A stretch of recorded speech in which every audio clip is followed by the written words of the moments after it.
Hi, greetings, fellow lords and ladies. Well, it's time once again to review a season of Game of Thrones. And this year we're going to be looking at Game of Thrones Season 7. And since there are only 7 episodes, I'm only going to review one episode per day, so there's that. And I'm also not going to be looking at the full behind the scenes stuff. I'm just looking at the general behind the scenes because I don't want to make these videos longer than they need to be. So there you go. So let's kick things off with the very first episode of Game of Thrones Season 7. Dragonstone. So, beginning in the Riverlands, at the Twins, Walder Frey presides over the second feast that he has organized in a fortnight. Lord Frey has summoned every Frey who took part in the Red Wedding under the pretext of revealing his plans. Walder orders the servants to serve them wine from the arbor, but Archie tells his latest wife, Kitty Frey, that he's not wasting any wine on a damn woman. Walder thanks his family for helping him to slaughter the Starks, and backhandedly compliments his brood for the violent deaths of King Robb Stark, his wife Talisa Stark, their birth child, and Lady Catelyn Stark, much to the nervous laughter of his family. However, when the Freys begin to choke from the poisoned wine, Walder chides for not killing all the Starks.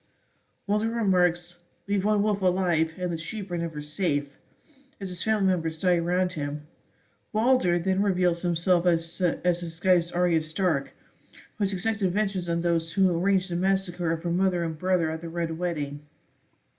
Arya spares Walder's wife and the servants. She tells them, North remembers, tell them winter came for House Frey. Later, Arya, having acquired horse, is riding south when she stumbles upon a group of Lancer soldiers who have been sent to the Twins to keep law and order. The soldiers are singing a song and offer to share rabbit meat for dinner. When soldiers ask why she is riding south, Arya tells them that she is traveling to King's Landing. Arya learns from the soldiers that the great sept of Baelor and its surroundings have been destroyed, and that the Red Keep has been essentially sealed. The young soldiers insist that she join them around the campfire to eat and rest. When she asks about their adventures, the soldiers admit that they are homesick, and once they left home, they wish to return to their families. The young soldier offers her blackberry wine. while his brother-in-arms asks why she is traveling south. Arya tells him she is going to kill the queen. Thinking that she is joking, they all burst out laughing. Arya smiles and laughs with them. Elsewhere, Sandor Clegane is riding north with the Brotherhood without banners through thick snow. They decide to take shelter for the night in an abandoned home, but Sandor, recognizing the house, declares it unsafe. Beric dismisses Sandor's unease and orders that they set up camp for the night. The men enter the house where they discover the corpse of the farmer and his daughter Sally, whom he and Arya Stark had encountered 2 years prior following the Red Wedding. It appears that the father killed his daughter himself so they would not starve to death. Sandor hosts Beric at the tournament at King's Landing, and wonders why Beric keeps getting resurrected, as there's nothing special about him. Beric confesses he does not know what the Lord of Light is telling him.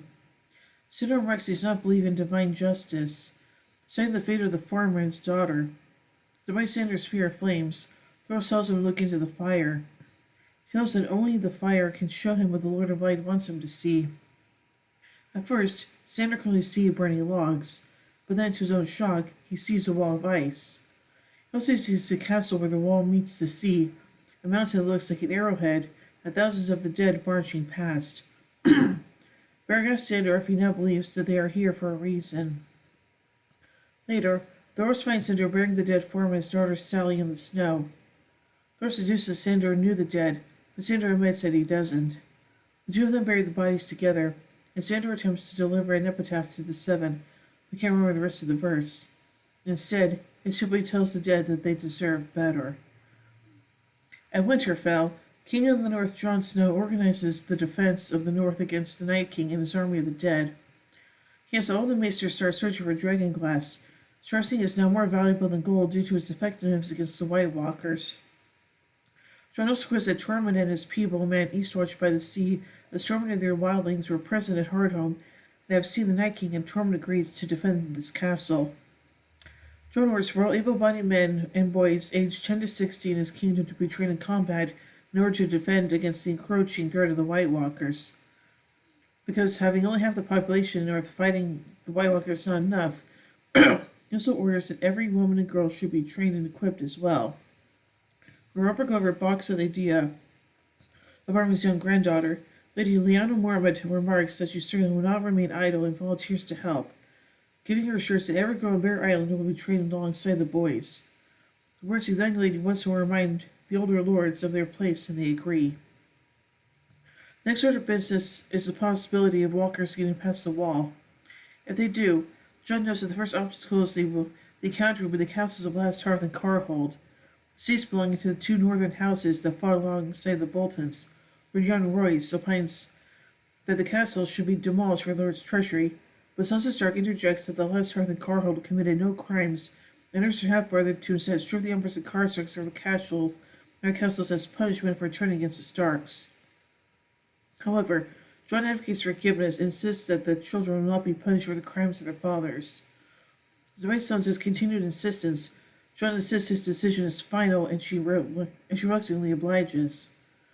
Jon then summons Ned Umber and Alice Karstark, both of whom were children who obviously played no part in their father's betrayal and clearly terrified of what will happen to them.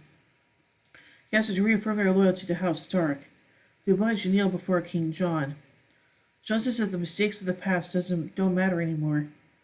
Peter Baelish watches the proceedings with a smile. In private, Jon chides Sansa for questioning his decision-making in front of the other lords and ladies. He tells Sansa that while he is his sister and she can question his decisions, doing so when he's publicly addressing northern lords and ladies undermines his position with them. When Sansa responds that the late Joffrey Baratheon did not tolerate dissent, Jon assures her that he is not Joffrey. Sansa tells Jon that she knows he is nothing like Joffrey and assures Jon that he is good at leadership, but she wants him to be wiser than their late father and brother. She confides that their father sought to protect her from the harshness of reality, including swearing. Maester Wilkin then delivers a message from the newly crowned Queen Cersei Lannister. Although she is apparently not opposed to House Stark reclaiming the North from House Bolton, she demands that they submit to her authority. While Jon is preoccupied with preparing to fight the Night King, Sansa warns him not to underestimate Cersei. Later, Brienne of Tarth and Podrick Payne spar with swords. Podrick is struggling, and Tormund tells him that he has long to go. Peter and Sansa are watching Brienne and Podrick sparring. Sansa dismisses Peter's attempts to get her under his skin by saying that she is safe in Winterfell and has Brienne as her sworn shield. She retorts that she almost peace and quiet when he prods her that she looks unhappy. Brienne, having seen what's going on with Sansa and Peter, moves over to intervene, and Baelish scurries off. When Brienne asks why Peter is still in Winterfell, Sansa replies that the Knights of the Vale helped to turn the tide of the Battle of the Bastards. However, Sansa is confident that she knows what Peter wants. At the wall, beyond the wall, a column of White Walkers riding undead horses leads a horde of wights through a snowstorm. Their numbers include at least 3 undead giants. Meanwhile, Bran Stark and Meera Reed reach the gate beneath Castle Black. They are greeted by acting Lord Commander Edson Tollett and several armed Black brothers. As if they are wildlings, Meera introduces herself and Bran. When asked them to verify their identities, Bran knows by recognizing Ed from the conflicts of the Fist of the First Men in Hardhome, observing that he has seen the army of the dead. Ed decides to bring the two of them aside, glancing nervously at the increasingly hostile lands beyond the wall. At King's Landing, Queen Cersei shows Jaime Lannister a giant map of Westeros she's having painted on a floor. Jaime has spoken since his return due to his anger with Cersei over the death of their youngest son, the late King Tommen Baratheon. Cersei tells Jaime that their strange brother Tyrion Lannister has returned with Queen Daenerys Targaryen at the head of an armada. Jaime thinks that Daenerys will enter forces at the fortress of Dragonstone. The Targaryen princess is likely to be drawn to her birthplace. The castle is unoccupied since Daenerys Baratheon abandoned it for his doomed campaign in the north, and more importantly, the deep water around the island will allow her fleet to make anchor. Cersei knows that they have enemies in the south, west, and north. Dorne, the Tyrells, and the Starks, respectively. While Cersei is ushering in a long dynasty, Jaime tells Cersei that they are losing the war, and with all their children dead, not to mention the deaths of Kevan and Lancel in the Great Septic Explosion, there is no Lannister line to inherit the Iron Throne. When Jaime asks Cersei about Tommen, she responds angrily that he betrayed them. Cersei asks that they are the only living Lannisters who count. Jaime tells her they need allies and reports that House Frey has been exterminated. Cersei angrily reminds him that he has been listening to their father's counsel over the past 40 years and has learned some things. A large ironborn fleet bearing the sigil house Greyjoy sails into King's Landing. Cersei tells Jaime that she is planning to forge an alliance with Euron Greyjoy. Jaime criticizes her decision and points out that the Greyjoys are oathbreakers and bitter killers. In the throne room, Queen Cersei and Jaime host Euron. Seeking revenge against Euron Greyjoy for running away with part of the fleet, Euron proposes that they join forces to murder their enemies, including Tyrion. When Jaime questions Euron's legitimacy and trustworthiness, Euron talks about the Greyjoy rebellion and praises Jaime's swordsmanship, while still referring to Cersei, Jaime's loss of a hand makes him inadequate for the wars ahead. Euron adds that he went to exile because of the Greyjoy rebellion and has returned a feared and experienced pirate captain, and boasts that the Iron Fleet is the greatest fleet the Westeros has ever seen and wants her asset that will let the Lannisters reclaim control of the seas. Euron proposes to marry Cersei to seal a marriage pact. Cersei declines due to Euron's history of oath-breaking and his role in murdering his brother Balon Greyjoy. Neither faced or disappointed, Euron promises that when he returns to King's Landing, he will deliver his finest gift to Cersei. In Old Town. At the Citadel in Old Town, Samwell Tarly is assigned menial work. His duties include serving the maesters' meals, emptying their chamber pots, and shelving books. Browsing through the library, he stares at a book behind a locked grate in the restricted section. Later, Samwell helps Archmaester Ebros to dissect a corpse. Samwell asks the Archmaester if he has read his proposition. In light of what he has seen in the north, Samwell asks for permission to read the restricted section. When Samwell says that he has truly seen the army of the dead, the Archmaester responds that the Maesters are naturally critical. So, he accepts Samwell's claim because the stories about the Long Night are corroborated in a number of sources. The Archmaester reminds him that Maesters are guardians of knowledge and history. Still, the Archmaester believes that the wall will not fall because it has stood for millennia. He tells Samwell to finish his job. Later that night, Samwell sees the Master's key and enters the forbidden section. While Samwell studies, he learns his young son Sam, who is now a toddler. He asks about the book he's studying, which is about the Long Night. Samwell mentions his stance to Bradley and told him that dragonglass could be found on Dragonstone. To his surprise, the book revealed that Stannis was understanding the situation. There's a variable amount of obsidian just outside the castle. Samwell suddenly prepares a letter to Jon Snow relating the discovery. The next day, while gathering empty bowls from the cells of the Citadel Sanitarium, Samwell is confronted by a shadowy figure, whose arm is completely covered in grayscale. The figure asks if the Dragon Queen has arrived yet. Samwell swears that he does not know, and the figure withdraws his arm. On Dragonstone. Meanwhile, Queen Daenerys Targaryen, along with her closest advisors, Tyrion Lannister, Varys, Missandei Grey Worm, land at Dragonstone Island, as all three of her dragons circle overhead. After landing, Daenerys kneels on the ground and touches Westerosi land for the first time since her birth. She and her entourage then climb the steps to the Dragonstone castle. Accompanied by Grey Worm and other unsullied guards, they suddenly enter the unguarded main gates and deserted courtyard. When they enter the castle itself, Daenerys briefly studies the fiery stag on Stannis' banners. After a moment, she rips it down with a firm tug.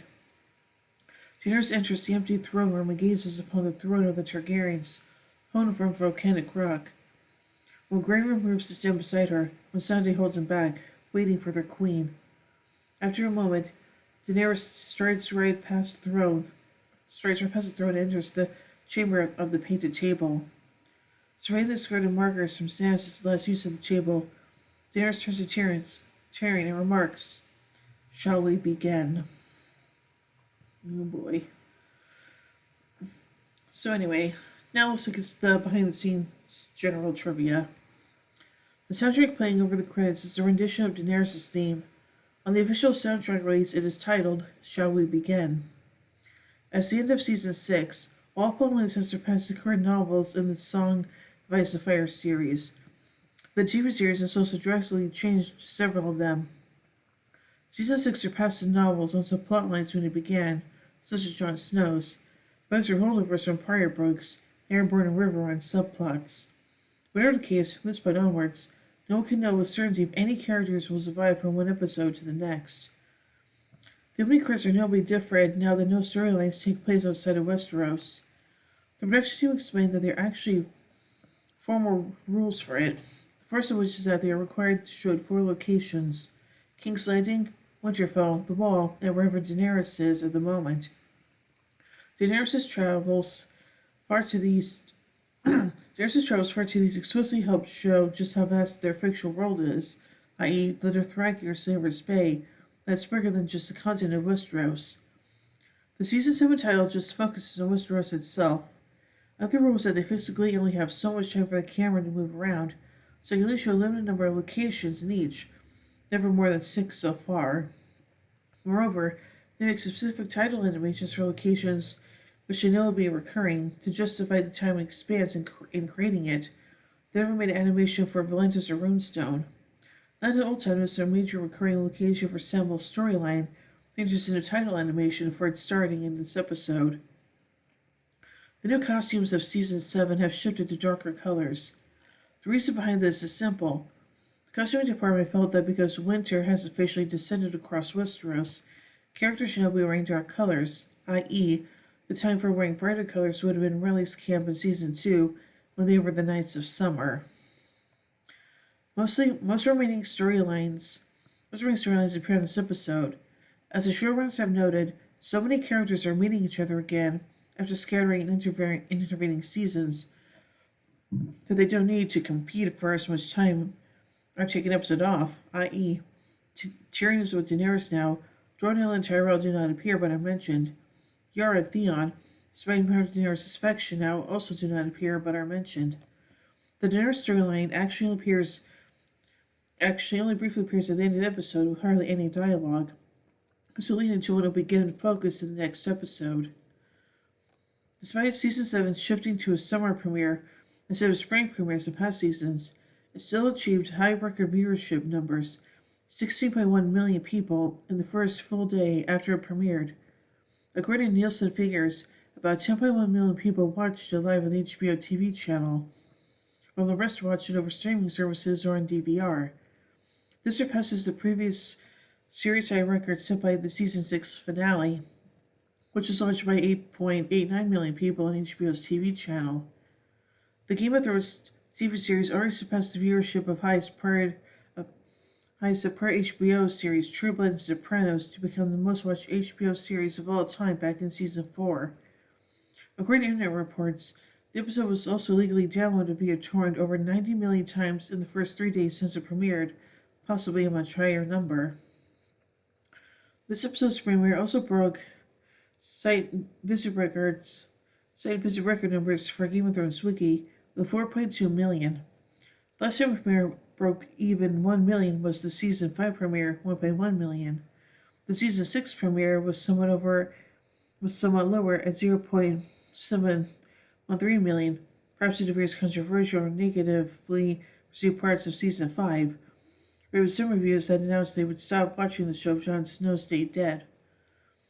This episode's 4.2 million record also makes it the third highest Game of Thrones wiki traffic of all time, surpassed only by Season 6's The Door, the episode that Hodor died, which was the first to reach 4.8 million site hits, and of course the Season 6 finale, The Winds of Winter, which jumped to 9.1 million site hits, possibly due to the real Jon Snow's real parentage. Interesting. So yeah. So overall, I really do like this episode, and it's nice that Daenerys is finally on Westeros, so now all the main parties are all getting ready, are all together now, and are getting ready for what's to come. So yeah. So overall, I give Dragonstone. I give it.